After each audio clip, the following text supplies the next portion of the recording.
வாரத்தின் முதல் நாள் காலை வேளையிலே பிதாவாகிய தேவனை ஆவியோடும் சத்தியத்தோடும் தொழுது கொள்ளும்படியாக கூடியிருக்கிற உங்கள் யாவருக்கும், இந்த தொழில்நுட்பத்தின் வாயிலாக கர்த்தருடைய வார்த்தைகளை கேட்கின்ற உங்கள் யாவருக்கும் கர்த்தருடைய நாமத்தினாலே அடியேன் இந்த காலையிலே வாழ்த்துக்களையும் சோத்திரங்களையும் சொல்லிக்கொள்கிறேன்.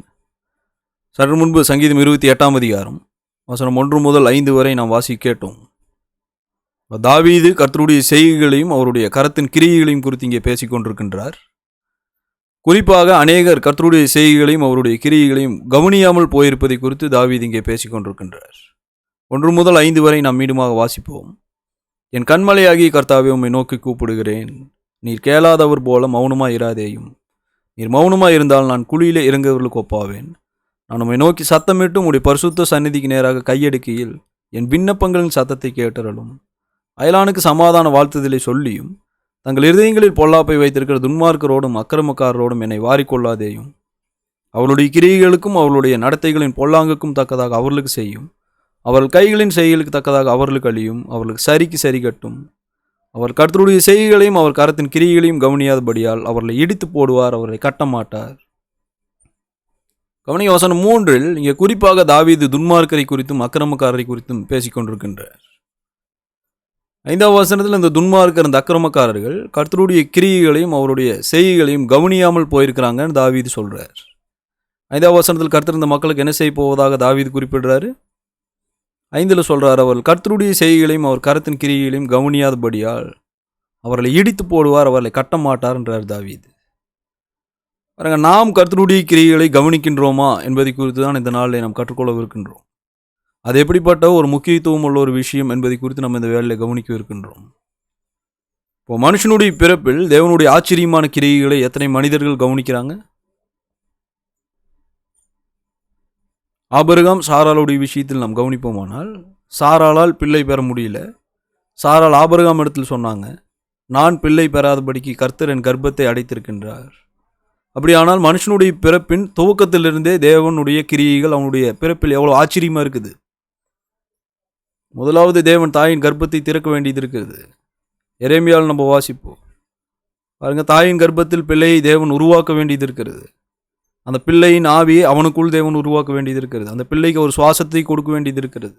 அந்த பிள்ளை தொடர்ந்து ஜீவனோடு இருக்கத்தக்கதான ஆயுசு நாட்களை தேவன் தர வேண்டியது இருக்கிறது. இவையெல்லாம் ஒரு பிள்ளையின் பிறப்பில் தேவனுடைய ஆச்சரியமான கிரியைகளா?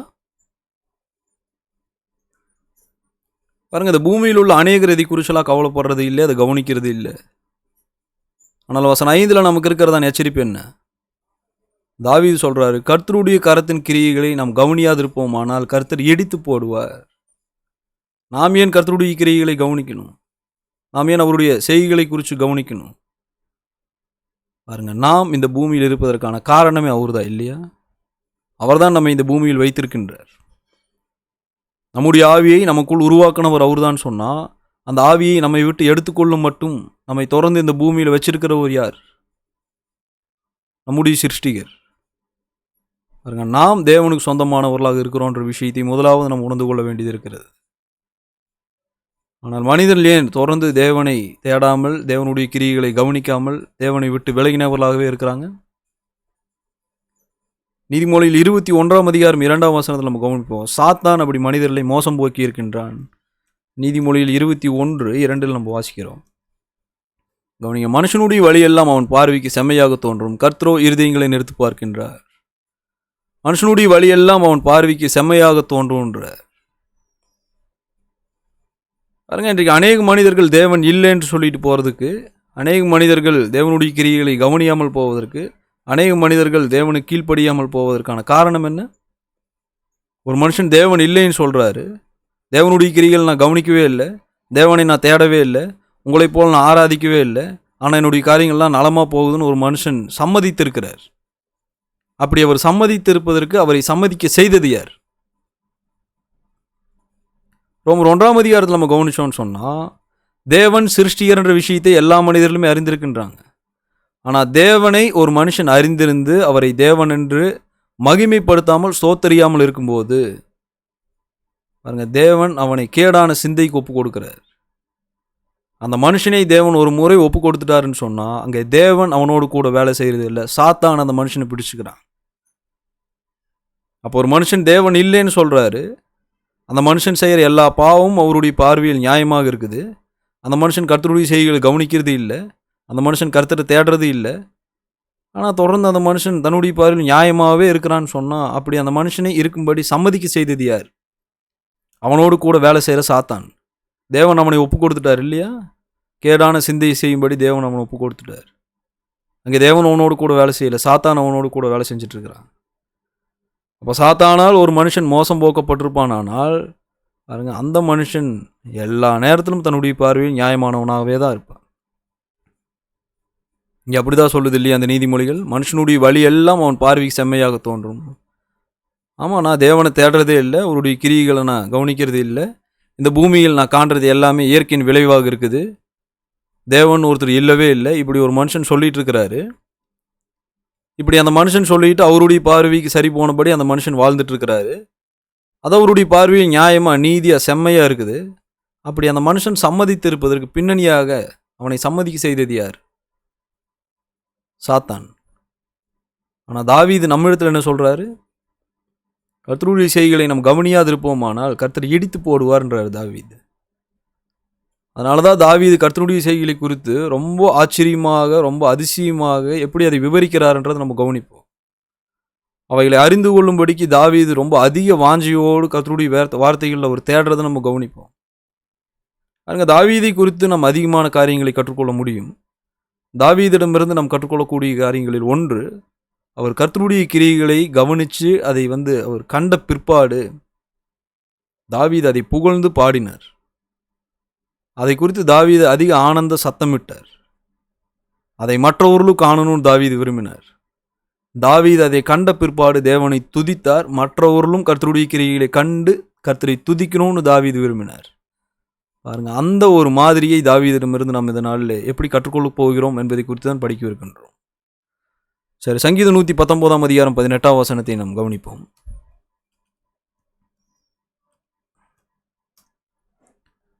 கவனிங்க, உமது வேதத்தில் உள்ள அதிசயங்களை நான் பார்க்கும்படி என் கண்களை திறந்தருளும். சொன்ன 18 தாவீது என் கண்களை திறந்தருளும்னு சொல்லிட்டு தேவனிடத்துல உதவி கேட்கிறார்.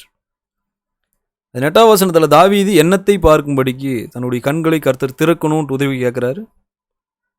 18 சொல்றார், உமது வேதத்தில் உள்ள அதிசயங்களை நான் பார்க்கும்படி. இப்போ வேதத்தில் உள்ள அதிசயங்களை பார்க்கும்படிக்கு தாவீதுக்கு ஒரு நல்ல வாஞ்சை இருந்துதா? ஆமாம், கர்த்தரிடத்தில் உதவி கேட்குறாரு அவர். நான் அதை பார்க்கணும், எனக்கு என்னுடைய கண்களை திறந்தருளும் பிதாவேன்னு கேட்குறாரு. அப்போ தொடர்ந்து கர்த்தருடைய கிரியைகளை, கர்த்தருடைய அதிசயமான ஆச்சரியமான கிரியைகளை கண்டுபிடிக்கும்படிக்கு தாவீது தேடிட்டே இருக்கிறார். அதுக்கு உதவி செய்யும்படியாக கர்த்தருடைய உதவியும் தாவீது கேட்குறார். நாமும் இன்றைக்கு வேத வாக்கியங்களில் கர்த்தருடைய கிரியைகளை குறித்து வாசிக்கிறோமா? பழைய ஏற்பாட்டில் ஆபிரகாம், ஈசாக்கு, யாக்கோபு அவர்களிடத்தில் தேவனுடைய கிரியைகளை குறித்து நம்ம வாசிக்கிறோமா? இஸ்ரவேல் ஜனங்களிடத்தில் தேவனுடைய கிரியைகளையும், தீர்க்கதரிசிகள், பரிசுத்தவான்கள் இவர் எல்லா இடத்திலும் தேவனுடைய கிரியைகளை குறித்து நம்ம தொடர்ந்து அதிகமாக நம்ம பார்க்க முடியும். புதிய ஏற்பாட்டு சபையில் தேவனுடைய கிரியை நம்ம கவனிக்க முடியும். இவை எல்லாவற்றையும் நம்ம எங்கே போயிட்டு தேட வேண்டியது இருக்குது? வர்ணனை புஸ்தகங்கள் இல்லை. தாவீது கேட்குறது போது வேதத்தில் உள்ள அதிசயங்களை நான் பார்க்கும்படிக்கின்றார். கர்த்தருடைய வார்த்தைகளில் தான் கர்த்தருடைய கிரியைகளை குறித்து நம்ம கவனிக்க முடியும். அப்போ இங்கே சங்கீதம் 119 அதிகாரம் 18 தாவீதுக்கு இருந்த அந்த வாஞ்சை நமக்கு இருக்கணுமா? பாருங்க, காணப்படுகிறவைகளையும் காணப்படாதவைகளையும் தேவன் தான் உண்டாக்கினார். ரோமர் 1 அதிகாரம் 20 வசனத்தில் நம்ம கவனிக்கும் போது தேவன் உண்டாக்கின அவருடைய பூமிக்குரிய கிரியைகள் எல்லாமே மனுஷனால் பார்க்கும்படிக்கு தான் இருக்குது. ஆனால் அவருடைய ஆவிக்குரிய நித்தியமான கிரியைகளை பற்றி என்ன? அவைகளையும் நம்ம காண விரும்பணும். அவருடைய ஆவிக்குரிய கிரியைகளையும் நாம் காணும்படிக்கு அந்த ஆவிக்குரிய பார்வையை தாருன்ட்டு நம்ம கர்த்தரிடத்தில் உதவி கேட்கணும். சங்கீதம் 92 அதிகாரம் வசனம் 4-6 சங்கீதம் 92 அதிகாரம் 4-6 நம்ம வாசிப்போமானால், கர்த்தாவே உமது செய்கைகளால் என்னை மகிழ்ச்சியாக்குனீர், உமது கரத்தின் கிரிகள் நிமித்தம் ஆனந்த சத்தமிடுவேன். கர்த்தாவே உமது கிரிகள் எவ்வளவு மகத்துவமானவைகள், உமது யோசனைகள் மக ஆழமானவைகள். மிருக குணமுள்ள மனுஷன் அதை அறியான், மூடன் அதை உணரான். அப்படின்னு வசனம் 4 கர்த்தருடைய கரத்தின் கிரிகளை தாவீது முதலாவது கவனிச்சு பார்த்தாரா? 4 வசனத்தில் கவனிங்க, உமது கரத்தின் கிரிகள் நிமித்தம் ஆனந்த சத்தம் இடுவேன்னு சொல்றார். உமது செய்கைகளால் என்னை மகிழ்ச்சியாக்குனீர் என்றார். பாருங்க, இந்த காரியங்கள் எல்லாம் தாவீதுக்கு தெரியவே இல்லைன்னு சொன்னா அதை குறித்து தாவீது எப்படி சந்தோஷப்பட முடியும்? அவர் தேவனுடைய அதிசயங்களை கவனித்து பார்க்கிறாரு. அவருக்கு அதை குறித்து இருக்கிறதான அந்த ஆனந்தத்தை கவனிங்க. சும்மா சின்ன ஒரு ஆனந்தம் இல்லை, அது ஆனந்த சத்தமிடுவேன்றார். அப்போ ஆனந்த சத்தமிடும் அளவுக்கு அந்த கிரியைகளை தாவீது எப்படி அறிந்து கொண்டிருந்தார்? அவைகளை கண்டுபிடித்தார். தாவீது கண்டுபிடிக்கத்தக்கதாக தேடிட்டே இருந்தார். 5ஆம் வசனத்துக்கு கர்த்தருடைய கிரியைகள் மகத்துவமானதுன்னு சொல்றார். ஏன் கர்த்தருடைய கிரியைகள் மாத்திரம் சொல்லாமல் கர்த்தருடைய கிரியைகள் எவ்வளவு மகத்துவமானதுன்னு புகழ்றாரு? ஏனென்றால் மற்ற எல்லா கிரியைகளை பார்க்கலும் அது ரொம்ப விசேஷித்ததாக இருக்குது இல்லையா? 5ஆம் வசனத்தில் கர்த்தருடைய யோசனைகள் மகா ஆழமானவைகள்ன்றார். தொடர்ந்து தாவீது கண்டுபிடிக்கும்படி தேடிட்டே தான் இருக்கிறாரா? அதை தேடும்போது என்ன தாவீது கண்டுபிடிக்கிறாரு? இது சாதாரண கிரியைகள் இல்லை, இது எவ்வளவு மகத்துவமான கிரியைகள்ன்ற விஷயத்தை கண்டுபிடிக்கிறார். வசனம் 6 மற்றொரு காரியத்தை சொல்றாரு. மிருக குணம் உள்ள மனுஷன் அதை அறியான், மூடன் அதை உணரான். நம்ம தூக்கத்திலேயே கவனிச்சு இல்லையா? சங்கீதம் 28 பாருங்க, துன்மார்க்கர் அக்கிரமக்காரர்கள் கர்த்தருடைய கிரியைகளை கவனிக்கிறது இல்லை, கர்த்தருடைய செய்கைகளை கவனிக்கிறது இல்லை. அதற்கான காரணம், தேவன் அவர்களை ஒப்பு கொடுத்துருக்கிறாரு, சாத்தான் அவங்கள பிடிச்சிட்டு இருக்கிறான். அந்த மனுஷங்க நாங்களே எங்களுக்கு எல்லாமாவும் இருக்கிறோன்னு யோசிப்பாங்க. ரெண்டாவது, தேவன்ற ஒருத்தர் இல்லை, இந்த பூமியில் நான் பார்க்கறது எல்லாமே இயற்கையின் விளைவுன்னு சொல்லிட்டு அவன் சம்மதிச்சிருப்பான். அப்படி அந்த துன்மார்க்கன் சம்மதித்திருப்பதற்கு அவனை சம்மதிக்க செய்தது யாரு? அவனோடு கூட வேலை செய்கிற சாத்தான். அதனால தான் தாவீது இங்கே சொல்றாரு, மிருக குணம் மனுஷனுக்கு அது தெரியாதுன்றார், மூடனால் அதை உணர முடியாது. ஏனென்றால் அது ரொம்ப ஆச்சரியமான கிரியைகள், அது ரொம்ப மகத்துவமானது.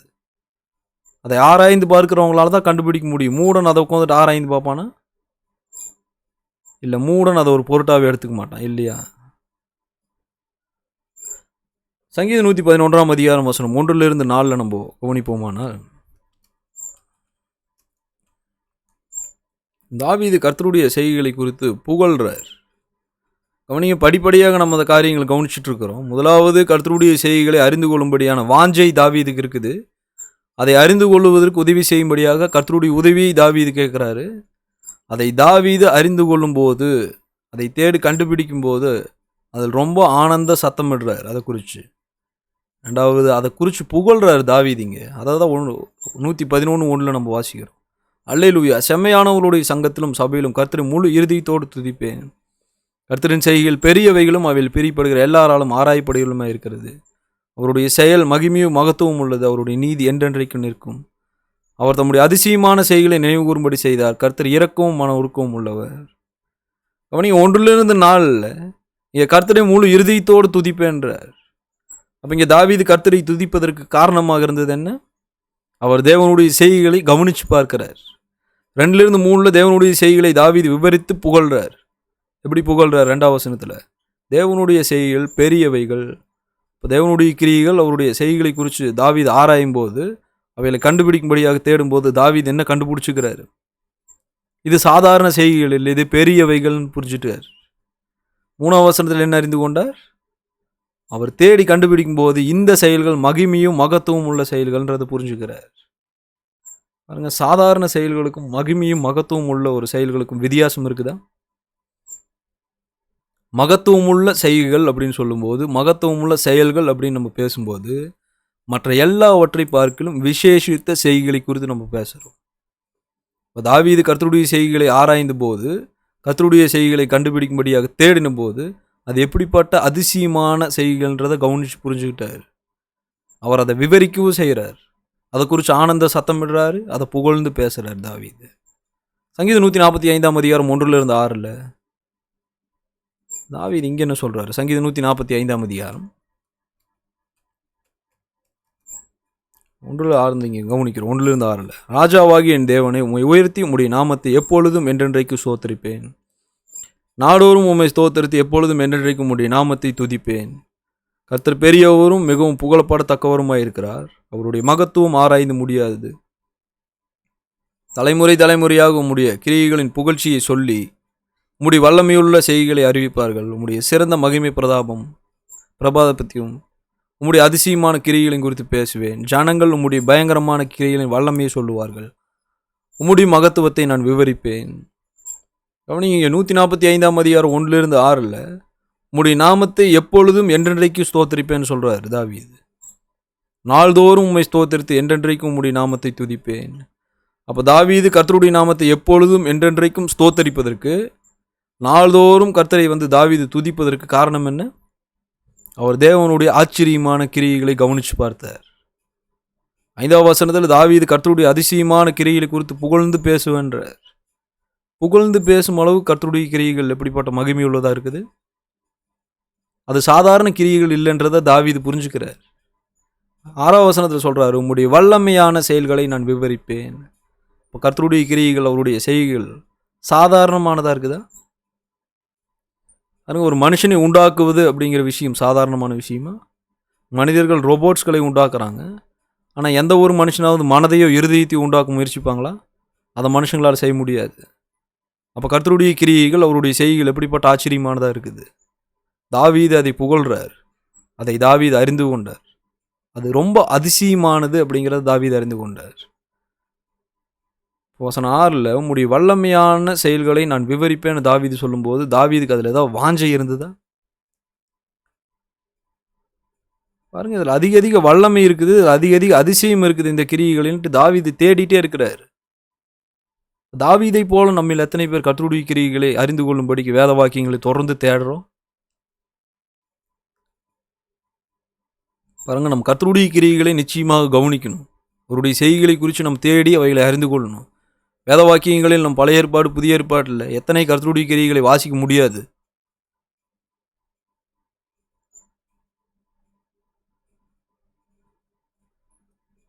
சங்கீதம் 77ஆம் அதிகாரம் வசனம் 11 12 வரை நாம் வாசிப்போம். சங்கீதம் 77 11 12 நாம் கவனிப்போமானால், கர்த்தருடைய செயல்களை நினைவு கூறுவேன், உம்முடைய பூர்வ காலத்து அதிசயங்களை நினைவு கூறுவேன், உம்முடைய கிரிகள் எல்லாம் தியானித்து உம்முடைய செயல்களை யோசிப்பேன் என்றேன். நீங்கள் கர்த்தருடைய செயல்களை நினைவு கூறுவேன் என்றார். கர்த்தருடைய பூர்வ காலத்து அதிசயங்களை நினைவு கூறுவேன், கர்த்தருடைய கிரிகள் எல்லாம் தியானிப்பேன் என்றார். அப்போது பழைய ஏற்பாட்டில் உள்ள அந்த கிரியைகள்லாம் எனக்கு அவசியம் இல்லை. புதிய ஏற்பாட்டில் சபையில் கர்த்தருடைய கிரியை என்ன இருக்குதோ அது மாத்திரம் எனக்கு போதும். அதை மாத்திரம் நான் தேடி கண்டுபிடிச்சிக்கிறேன், அதை மாத்திரம் நான் படிக்கிறேன்னு யோசிக்கலாமா? தாவீது ஏற்கனவே கர்த்தருடைய கிரியைகளை ஆராய்ந்து பார்த்துருக்கிறாரு, அவைகளை கண்டுபிடிக்கத்தக்கதாக தேடி இருக்கிறாரு, அவைகளை கவனிச்சு இருக்கிறார். அவைகளை தாவீது தேடி கண்டுபிடித்த போது அது சாதாரண கிரியைகள் இல்லை, அது ஆச்சரியமான அதிசயமான கிரியைகள்ன்றதை கவனிச்சார். இது மகிமை உள்ள கிரியை, மகத்துவமான கிரியைகள்ன்றதை கவனிச்சிட்டார். இப்போ தாவீது ஏற்கனவே கர்த்தருடைய கிரியைகள்லாம் அறிந்திருக்கிறாரு. சரி, நம்ம அதை அறிந்திருக்கிறோம், இனி கூடுதலாக வரப்போகிறத நம்ம அறிந்து கொள்ளலான்ட்டு தாவீது அறிந்திருந்ததை விட்டுட்டாரா? என்ன தாவீது அறிந்திருந்தாரோ அந்த அதிசயங்களை எல்லாம் நினைவு கூறுவேன்றார். அந்த கர்த்தருடைய என்ன கிரியைகள் என்ன செயல்களை தாவீது அறிந்திருந்தாரோ அவைகளை நான் நினைவு கூறுவேன்றார். தாவீதியன் தொடர்ந்து அவைகளை ஞாபகப்படுத்த வேண்டியது இருந்தது. நான் அதை நினைவு கூறுவேன்னு தாவீதியா சொல்றாரு. ஏனென்றால் அவைகள் அவசியமானது, அவைகள் கர்த்தருடைய கிரியைகள் இல்லையா? சிறப்பு வசனம் 12 சொல்லும்போது உங்களுடைய கிரியைகளை எல்லாம் தியானித்துன்றார் இல்லையா? அந்த தியானிப்பது என்ற வார்த்தைக்கான எபிரேய வார்த்தைக்கான அர்த்தம் என்னன்றதை நம்ம கவனிக்கலாம். 12வது வசனத்தில் ஐ வில் மெடிடேட்னு இருக்குது இல்லையா, தியானிப்புன்னு இருக்குது இல்லையா? கவனிங்க, எபிரேய வார்த்தையானது ஹாகா. அந்த வார்த்தைக்கான மெய்ப்பொருள் அர்த்தம் டு பாண்டர். கவனிங்க, ஆழ்ந்து சிந்திப்பது. தாவீது எவ்வளோ ஆராய்ச்சி செஞ்சிருக்காரு கர்த்தருடைய கிரியைகளை குறித்து. ரொம்ப வாஞ்சை இருந்தது அவருக்கு. முடி வேதத்தில் உள்ள அதிசயங்கள் எல்லாம் காணும்படியாக எனக்கு பார்வையை தாரும், கண்களை திறந்தருளும்னு கேட்டார்.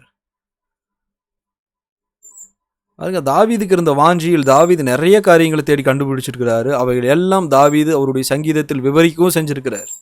அவைகளை குறித்து தாவீது புகழ்ந்தும் இருக்கின்றார். தாவீதுக்கு இருந்த அந்த வாஞ்சை கர்த்தரை அவர் எவ்வளோ மகிமைப்படுத்துகிறார், கர்த்தரை அவர் எவ்வளோ முக்கியப்படுத்துகின்றார் அப்படிங்கிறத நம்ம புரிஞ்சுக்கிறது ரொம்ப சுலபமாக இருக்கும். நீங்கள் சங்கீத புஸ்தகத்தில் தாவீதுடைய சங்கீதம் எல்லாமே வாசிக்கும்போது இப்படிப்பட்ட ஆச்சரியமான செய்களை செய்கிறது யார் இல்லைன்னு சொல்லிட்டு தாவீது எவ்வளோ தேவனை புகழ்றாருன்றதை நம்ம பார்க்க முடியும். அதனால தான் நம்ம இதுக்கு முன்னால் வேத வாக்கியங்களை படித்தோம். ஏற்கனவே நான் அறிஞ்சிருக்கிறேன் நிறையா கர்த்தருடைய கிரியைகளை, அவள்லாம் எனக்கு போதும், நான் இனி புதுசாக ஒரு செய்ய போகிற கிரியைகளை அறிஞ்சிக்கிறேன்ட்டு தாவீது பழசெல்லாம் விட்டுல. பூர்வ காலத்து அதிசயங்களை நான் பூர்வ காலத்து அதிசயங்களை நான் நினைவு கூறுவேன்றார் தாவீது. இங்கே என்ன சொல்கிறாரு சங்கீதம் 77 அந்த கிரியிலெல்லாம் தியானிப்புன்றார் தாவீது. தியானிப்பதுன்னு என்ன? ஆழ்ந்து சிந்திப்பது. 12வது வசனத்தில் கர்த்தருடைய செயல்களை யோசிப்பேன்றார். இந்த யோசிப்பதுன்னு என்ன?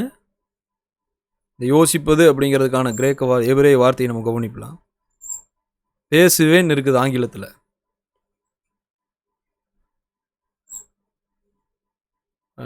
எபிரேய மொழியிலே பேசுவதுன்னு தான் இருக்குது. டு கன்வர்ஸ், பேசுவது தான். தாவீது கர்த்தருடைய கிரியைகளை தேடி கண்டுபிடிச்சு ஆராய்ந்து அவைகளை அறிந்து கொண்டிருக்கின்றார். அவைகளை குறித்து புகழ்றாரு. ரெண்டாவது என்ன செய்கிறார்? அவைகளை தியானிக்கின்றார், தொடர்ந்து ஆழ்ந்து சிந்திக்கின்றார் அவைகளை குறித்து.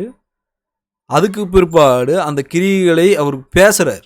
இது இப்படிப்பட்டதாக இருக்குது, இது ஆச்சரியமாக இருக்குது, மகத்துவமாக இருக்குது, இது மகிமையுள்ள கிரியைகள், இது அதிசயமான கிரியைகள். 14 சொல்கிறார், அதிசயங்களை செய்கிற தேவன் நீரே, ஜனங்களுக்குள்ளே உம்முடைய வல்லமையை விளங்க பண்ணினீர். தாவீது தன்னுடைய நேரத்தை எதற்காகவே செலவு செஞ்சுட்டு இருந்துக்கிறாரு? கர்த்தருடைய ஆச்சரியமான கிரியைகளை குறித்து சிந்திச்சு பார்க்கிறார். எப்படி சிந்திச்சு பார்க்கிறாரு? அந்த தியானிப்பதுன்றது ஆழ்ந்து சிந்திப்பது. கர்த்தருடைய செயலை குறித்து தொடர்ந்து பேசுகிறார். தன்னுடைய நேரத்தை தாவீது எதற்காக செலவழித்தார்? மாயையில் செலவழிக்கல தாவீது. சங்கீதம் 139 அதிகாரம் வசனம் 14 தேவன் மனிதனிடத்தில் செய்த அதிசயமான கிரியைகளை குறித்து தாவீது இங்கே பேசுகிறார். சங்கீதம் 139 அதிகாரம் 4ஆம் வசனத்தினை வாசிப்போம், 14ஆம் வசனத்தினை வாசிப்போம். நான் பிரமிக்கத்தக்க அதிசயம் உண்டாக்கப்பட்டபடியால் உம்மை துதிப்பேன், உம்முடைய கிரிகள் அதிசயமானவைகள், அது என் ஆத்துமாவுக்கு நன்றாய் தெரியும். அவனை 14ஆவது வசனத்தில் நான் பிரமிக்கத்தக்க அதிசயமாக உண்டாக்கப்பட்டபடியால் உம்மை துதிப்பேன் என்றார். தேவனுடைய அதிசயமான கிரிகள் என் ஆத்துமாவுக்கு நன்றாய் தெரியும்ன்றார் இல்லையா தாவீது? அவருடைய ஆத்மாவுக்கு நன்றாய் இது எப்படி தெரியுது தாவீதுக்கு? அது ஏன்னால தாவீது அவையில் கண்டுபிடிக்கும்படியே தேடி இருக்கிறாரு. அதை நான் காணும்படியான அந்த பார்வை தாரன் கர்த்தரிடத்தில் உதவி கேட்டிருக்கிறாரு. ஆழ்ந்த அவைகளை ஆராய்ச்சி செஞ்சிருக்கிறாரு தாவீது. அவைகளை குறித்து பேசியிருக்கிறாரு. இதெல்லாம் எதற்கான அடையாள கூறு? தாவீது இதையெல்லாம் அறிந்திருக்கிறார் அப்படிங்கிறதுக்கான ஒரு அடையாளம் இவைகள் எல்லாம். அதே நேரத்தில் தாவீது மற்றொரு விசேஷித்த காரியத்தை என்ன புரிஞ்சிட்டு இருக்கிறார்? மனுஷன் இயல்பாக எல்லா மற்ற சிருஷ்டியை போல இல்லை, பிரமிக்கத்தக்க அதிசயமான ஒரு சிருஷ்டின்றதை புரிஞ்சிட்டு இருக்கிறார். அப்படிதான் தேவன் மனுஷனை உண்டாக்கினார். அது ஆச்சரியமான ஒரு கிரியைன்றதை தாவீது புரிஞ்சிட்டு இருக்கிறார். பாருங்க, பிரமிக்கத்தக்க அதிசயமா உண்டாக்கப்பட்டிருக்கிறான்னு எப்படி? அது ஆதியாகம புத்தகத்தில் நம்ம வாசிக்கிறோம், மனுஷனை தேவனுடைய சாயலில் உண்டாக்கி இருக்கின்றார். அந்த தேவனுடைய சாயல் என்னன்றதை மத்தேயுவில் நம்ம வாசிக்க முடியும். மனம், இருதயம், ஆத்துமா. எப்படிப்பட்ட ஆச்சரியமான கிரியைகள் அப்படிங்கிறத தாவீது தொடர்ந்து எப்படி ஆராயறாரு கவனிக்க முடியுது இல்லையா? நமக்கு தாவீதை போல நாம் நம்முடைய வாஞ்சி உள்ளவர்களாக இருந்து நம்முடைய நேரத்தை இப்படிப்பட்ட காரியங்களுக்காக செலவழிக்கிறோமா? பாருங்க, அவைகளை துதித்து தாவீது பாடுறாருன்னு சொன்னா தாவீதுக்கு எப்படிப்பட்ட வாஞ்சி இருந்தது? சங்கீதம் 66:5 கர்த்தருடைய செய்கைகளை மற்றவர்களுக்கு காணணுன்ற விருப்பம், அந்த வாஞ்சி தாவீதுக்கு எவ்வளோ அதிகமாக இருந்தது. நான் அறிஞ்சிருக்கிறேன், நான் கர்த்தரை புகழ்ந்து பாடுறேன், நான் கர்த்தருடைய கிரியைகளை தொடர்ந்து ஆழ்ந்து சிந்திக்கிறேன், நான் கர்த்தருடைய கிரியைகளை குறித்து பேசுகிறேன் அப்படின்ட்டு தன்னோடு இல்லாமல் மற்றவர்களும் கர்த்தருடைய கிரியைகளை காணணும், மற்றவர்களும் கர்த்தருடைய கிரியைகளை கண்டு கர்த்தரை துதிக்கணுன்ற விருப்பம் தாவீதுக்கு இருந்தது.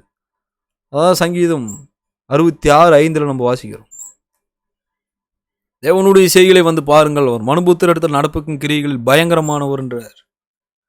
இப்போ தாவீது ஜனங்களை அழைக்கிறார், நீங்கள் தேவனுடைய செய்களை பாருங்க,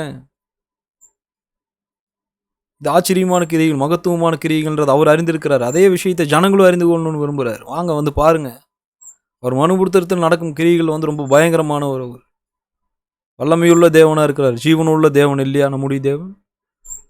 பாருங்க, மண்ணோ மரமோ இல்லை, ஜீவனுள்ள தேவன்றார். அந்த ஜீவனுள்ள தேவனுடைய கிரியைகள் எப்படிப்பட்ட ஆச்சரியமானதுன்றது ஆவியில் புகழ்றார்.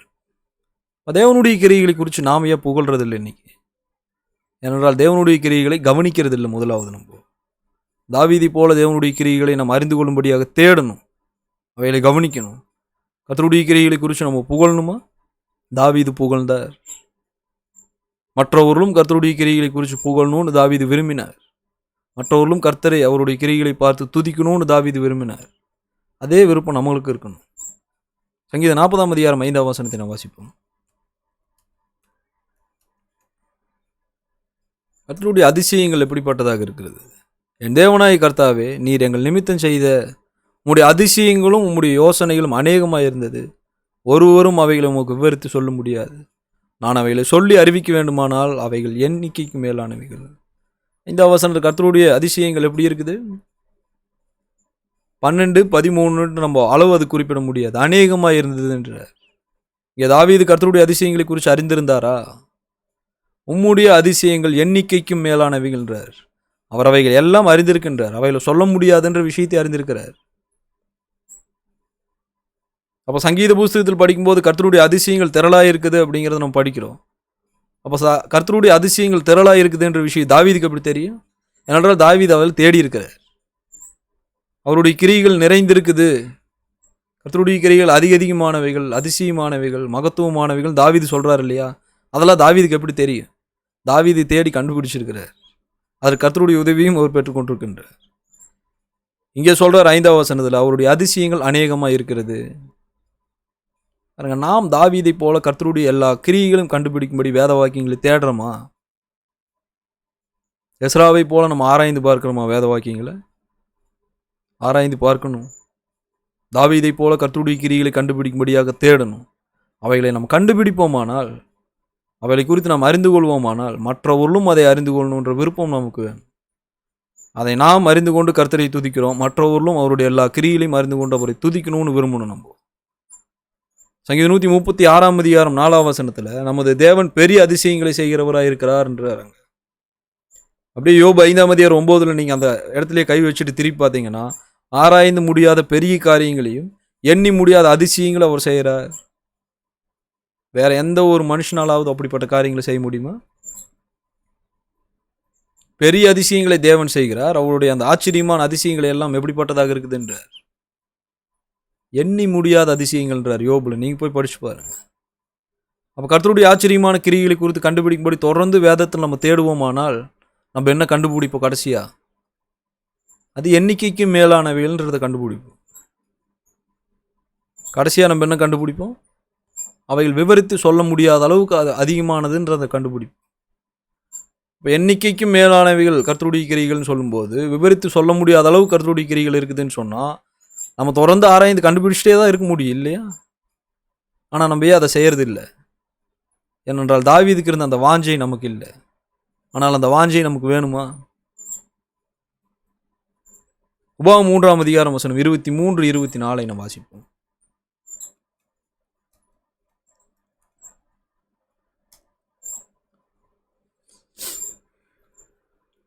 அக்காலத்திலே நான் கர்த்தரை நோக்கி, கர்த்தராகிய ஆண்டவரே, நீர் உமது அடியேனுக்கு உமது மகத்துவத்தையும் உமது வல்லமையுள்ள கரத்தையும் காண்பிக்க தொடங்கி நீர் வானத்திலும் பூமியிலும் உம்முடைய கிரியைகளுக்கும் உம்முடைய வல்லமைகளுக்கும் ஒப்பாக செய்யத்தக்க தேவன் யார்?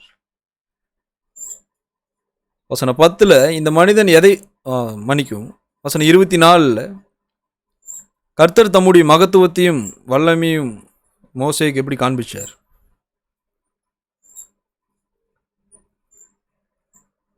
மோசே பார்த்துட்டு தான் இருந்தாரா கர்த்தருடைய கிரியைகள் எல்லாம்? பாருங்க, 10 வாதைகளை மோசே பார்த்தாரா எகிப்தில்? மோசேக்கு நல்ல ஐப்பவர் இருந்தது இல்லையா? நீங்கள் யாத்ராகமம் புஸ்தகத்தில் படிச்சிங்கன்னா அதை படிக்கலாம். மோசே எல்லாவற்றையும் பார்த்துருக்கிறார். மோசே பார்த்துட்டு கடைசி என்ன சொல்கிறார்? 24ல் வானத்திலும் பூமியிலும் உம்முடைய கிரியைகளுக்கு உம்முடைய வல்லமைக்கு ஒப்பாக செய்யத்தக்க தேவன் யார்? அப்படி ஒருத்தர் இல்லைன்றதை மோசே புரிஞ்சுக்கிட்டார். பாருங்க, நான் மோசையை போல தாவீதை போல கர்த்தருடைய கிரியைகளை கவனித்து கர்த்தரை நாம் புகழும்படியாக துதிக்கும்படியாக அவையில் ஏன் தேடுறதில்லை? மோசே கர்த்தருடைய கிரியைகளை கவனித்து பார்த்தார். அவர் இங்கே சொல்கிறது கவனிங்க, இப்படிப்பட்ட வல்லமையான ஆச்சரியமான கிரியைகளுக்கு ஒப்பாக செய்தக்க தேவன் யார்? அப்போ தேவனுடைய ஆச்சரியமான கிரியைகளுக்கு நிகரான கிரியைகள் வானத்திலாவது பூமியிலாவது எந்த ஒரு மனுஷனாலாவது எந்த ஒரு நபராலாவது செய்ய முடியுமா? அப்படி ஒரு இல்லைன்றதை மோசே புரிஞ்சுக்கிட்டார். அப்படிப்பட்ட மகத்துவம் உள்ள வல்லமையுள்ள தேவன் அவருடைய எப்படிப்பட்ட ஆச்சரியமான கிரியைகளை வேத வாக்கியங்களை நமக்கு விவரித்து வச்சிருக்கிறார்ன்றதை நம்ம இன்னைக்கு தேடுறோமா? அதை தேடணும். தாவீது தேடினார். தேடின போது தாவீது கண்டுபிடிச்சாரா? வாக்குத்தத்தமானது தேடுகிறவன் எவனும் கண்டடைகிறான். நம்ம தேடுவோன்னு சொன்னால் நம்ம அவையில் கண்டடைவோம். கர்த்தருடைய உதவியோடு கூட நம்ம தேடணும். தாவீது கர்த்தருடைய உதவி பெற்றுக்கொண்டாரா? ஆமாம், கர்த்தருடைய உதவி தாவீது கேட்டார். மோசேக்கு கர்த்தர் காண்பிச்சார். நமக்கும் கர்த்தர் அவைகளை காண்பிக்கும்படியாக அவைகளை நாம் அறிந்து கொள்ளும்படியாக உதவி செய்யும்படி உதவியை நம்ம கேட்கணும். ஏசாயா 26ஆம் அதிகாரம் 10ஆம் வசனத்தில் யார் கர்த்தருடைய அதிசயமான கிரியைகளை கவனிக்காமல் போகிறது? முன்னாலேயே கவனிச்சிட்டோம். சங்கீதம் 28ல் துன்மார்க்கர் கவனிக்க மாட்டாங்க, அக்கிரமக்காரர் கவனிக்க மாட்டாங்க, மூடர் கவனிக்க மாட்டாங்க. ஏனென்றால் அவர்களெல்லாம் தேவன் ஒப்பு கொடுத்துட்டார். அவங்கெல்லாம் சாத்தானு கீழே இருக்கிறாங்க. சாத்தானை வந்து அவங்கள மோசப்படுத்தி இருக்கிறான். என்னென்னு மோசப்படுத்தி இருக்கிறான்? தேவன் ஒருவர் இல்லை, இந்த பூமியில் நம்ம பார்க்குறது எல்லாமே இயற்கையின் விளைவாக வந்துருச்சுன்ட்டு அவங்கள சம்மதிக்க செஞ்சுட்டான் சாத்தான். அதனால் அந்த மனுஷங்க வந்து இந்த கிரியைகளுக்கு பின்னணியாக தேவன் இருக்கிறார் அப்படிங்கிறதெல்லாம் சிந்திச்சு பார்க்க மாட்டாங்க. இங்கே ஒரு வகையான மக்கள் நம்ம வாசிக்கிறோம். ஏசாயா 26:10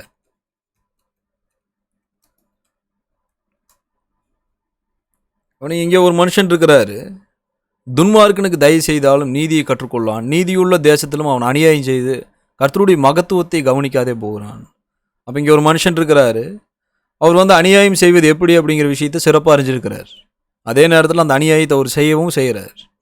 10ஆம் வசனத்தில் இந்த மனுஷன் எதை செய்யாமல் இருக்கிறான்றாரு? அவன் கர்த்தருடைய மகத்துவத்தை கவனியாதே போகிறான். கவனிங்க, அந்த மகத்துவன்ற வார்த்தை எபிரேய மொழியில் நம்ம கவனிப்போம்.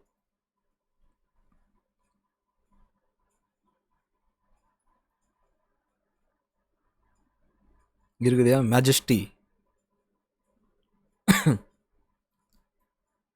Excellent things. அப்போ கர்த்தருடைய மகத்துவம்னு என்ன? சிறப்பான விஷயங்கள். கர்த்தருடைய சிறப்பான விஷயங்கள்னு சொல்லும்போது அதில் அவருடைய கிரியைகள், அவருடைய அதிசயமான செய்கைகளும் உள்ளடங்குமா? ஆமாம், அந்த காரியங்களை யார் இங்கே கவனிக்காது இருக்கிறது? அநியாயம் செய்து நீதி செய்யாமல், நீதி செய்கிறது கற்றுக் கொடுக்காம கற்றுக்கொள்ளாமல் துன்மார்க்கத்தனமாய் ஜீவனம் பண்ணிட்டு இருக்கிறவன் அவன் வந்து கர்த்தருடைய அதிசயமான செய்கைகளையோ கர்த்தருடைய ஆச்சரியமான கிரியைகளையோ கவனிக்காமல் போகிறான்றார். கவனிக்காமல் இருந்தான் அப்படின்ட்டு பாஸ்ட் டென்ஸில் சொல்லலை, ஃப்யூச்சரில் சொல்லிகிட்டு இருக்காரு, ப்ரெசண்டில் சொல்கிறார். அவன் இப்போவும் கவனிக்கலை, தொடர்ந்து கவனிக்காமல் போயிட்டுருக்கிறான்றார். அப்படிப்பட்ட மக்களை குறித்து கர்த்தர் பிரியமா இல்லை என்றால் கர்த்தர் அந்த மக்களை ஒப்பு கொடுத்துட்டாரு. அந்த மக்கள் அப்படி தான் போவாங்க. விசேஷமாக கர்த்தருடைய பிள்ளைகள் என்ன செய்ய வேண்டியது இருக்குது? சங்கீதம் 28 நம்ம வாசிச்சோம். நம்ம அவருடைய செய்கைகளை கவனிக்கணும், அவருடைய கிரியைகளை நம்ம ஆராய்ந்து கண்டுபிடிக்கணும். எப்படிப்பட்ட ஆச்சரியமான கிரியைகள் கர்த்தருடைய கிரியைகளாக இருக்குதுன்றதை நம்ம தேடணும்னு சொன்னால் நிச்சயமாக நம்மால் காண முடியும். ஆனால் அவைகளை நம்ம தேடல, கர்த்தருடைய கிரியைகள் நம்ம கவனிக்கலை, அவருடைய செய்கைகளை நம்ம கவனிக்காமல் விட்டுட்டோம்னா சங்கீதம் 28 தாவீது தெளிவாக சொல்கிறார், அப்படிப்பட்டவர்களை கர்த்தர் இடித்து போடுவார், கட்ட மாட்டார். மோசேயுடைய விஷயத்தில் நம்ம கவனிச்சு இல்லையா? இப்படிப்பட்ட வல்லமையான, இப்படிப்பட்ட மகத்துவமான கிரியைகளை செய்யத்தக்க தேவன் வானத்தில் பூமியில் யாருன்னு கேட்குறார் மோசே. ஏன்னா அது மகத்துவமான கிரிகள்ன்றது மோசே புரிஞ்சுக்கிட்டார். தாவீது இப்படிப்பட்ட அதிசயமான கிரிகள் நான் விவரிப்பேன்னு சொல்லும்போது அதையெல்லாம் தாவீதுக்கு கண்டுபிடிச்சிருக்கிறார். அப்படிப்பட்ட கிரிகளுக்கு நிகரான கிரிகள் வேறு யாராலும் செய்ய முடியாதுன்னு தாவீதுக்கு சிறப்பாக தெரிஞ்சிருந்தது. நாம் தேவனை அறிந்து கொள்ளும்படி தேடும்போது நாம் அவருடைய கிரியைகளை தேடணும். அவருடைய விசேஷித்த செய்கைகள், அவருடைய அதிசயமான செய்கைகள், அவருடைய மகத்துவமான செய்கைகள் பழைய ஏற்பாடு புதிய ஏற்பாட்டிலும் தொடர்ந்து அநேக பரிசுத்தவான்கள் இடத்திலும் தீர்க்கதரிசிகள் இடத்திலும் கர்த்தருடைய இஸ்ரவேல் பிள்ளைகள் கர்த்தருடைய பிள்ளைகளாகிய இஸ்ரவேல் இடத்திலும் எப்படி அவருடைய கிரிகள் இருந்ததுன்றதை நம்ம வேத வாக்கியத்தில் தேடணும். நாம் தேடுவோமானால் கர்த்தர் சொல்கிறாரு கண்டடைவான். அது வாக்குத்தத்தம் இல்லையா? நம்ம தேடாமல் விடக்கூடாது. உங்களுடைய பொறுமையான கவனத்துக்கு நன்றி.